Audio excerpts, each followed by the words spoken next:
Imagine two people born on the same day, on the same planet, under the same sky. One wakes up in a city where clean water flows from every tap. Electricity never goes out, and healthcare is just a phone call away. The other wakes up miles from the nearest hospital, unsure if there will be enough food for the day. This is not a story of luck. This is the reality of global inequality. Today, we are going to compare the richest countries and the poorest countries in the world, not to judge, not to mock, but to understand the facts that shape our world. Let's begin. When we talk about rich and poor countries, we usually measure wealth using GDP per capita, which means how much economic value a country produces per person each year. Countries like Luxembourg, Switzerland, Norway, Singapore, and the United States sit at the top of this list. On the other side are nations such as Burundi, South Sudan, Malawi, Niger, and the Central African Republic. In Luxembourg, the average citizen earns more in 1 month than a citizen of Burundi earns in an entire year. This is not exaggeration. This is math. Let's talk about daily life. In rich countries, the day often begins with hot showers, packaged food, smartphones, and internet access. In poor countries, millions start their day by walking long distances just to collect water. Water that may not even be safe to drink. In Switzerland, tap water is so clean that bottled water is often considered unnecessary. In many African and South Asian countries, contaminated water causes deadly diseases like cholera and dysentery. Now let's compare education.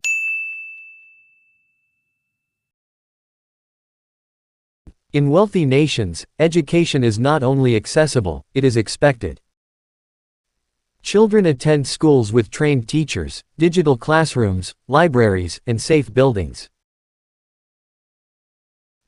In poor countries, schools may lack chairs, books, electricity, and sometimes even teachers.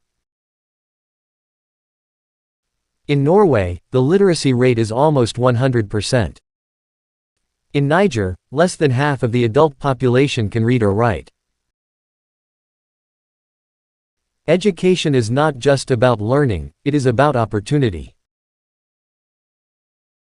A child born in a rich country has thousands of career paths. A child born in a poor country may have only one goal: survival. Now let's discuss healthcare.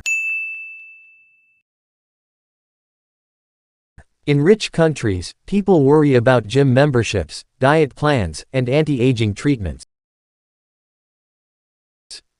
In poor countries, people worry about malaria, tuberculosis, childbirth complications, and basic infections.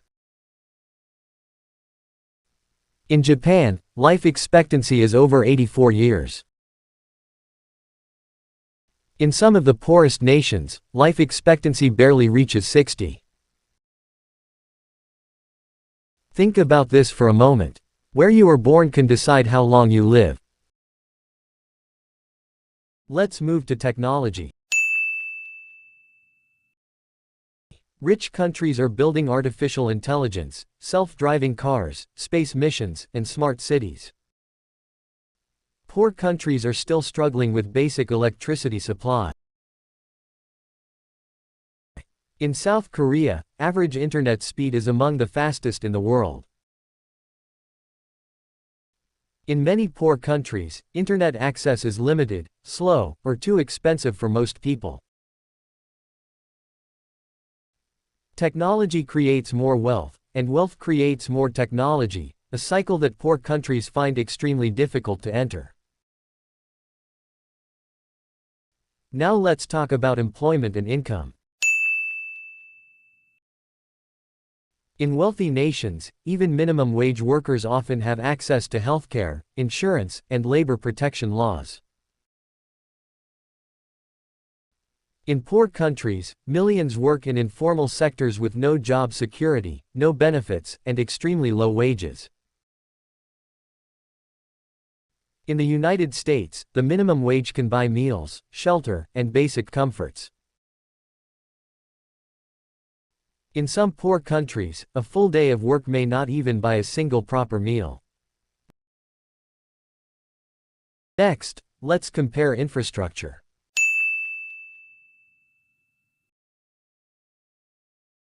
Rich countries have highways, rail systems, airports, and stable public transport. Poor countries often have damaged roads, unreliable transport, and limited connectivity between cities. Infrastructure is not just concrete, it is opportunity. A farmer who cannot transport crops cannot escape poverty. A student who cannot reach school cannot change the future. Now let's talk about energy and electricity. In rich countries, power outages are rare and often considered major events. In poor countries, blackouts are normal, sometimes lasting for hours or even days. Millions of people still rely on firewood or charcoal for cooking, which causes health problems and environmental damage. Electricity is not a luxury. It is the backbone of modern life. Now comes a difficult topic: government instability.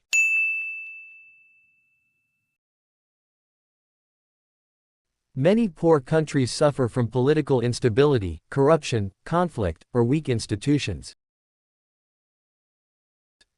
This discourages investment, slows development, and traps people in poverty.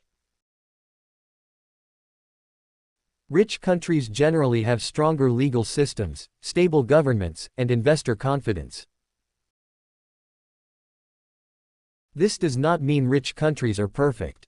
It means stability creates growth, and growth reinforces stability. Let's compare food security. In rich countries, obesity is a major health issue. In poor countries, hunger and malnutrition are daily realities. In some parts of the world, food is wasted in massive amounts. In others, children go to bed hungry every night. This contrast is one of the most painful facts of our time. Now let's discuss gender equality. In wealthy nations, women have better access to education, employment, and healthcare. In many poor countries, women face early marriage, limited education, and fewer rights. When women are educated and empowered, entire nations improve. Poverty is not just an economic issue, it is a social one. Let's move to natural resources.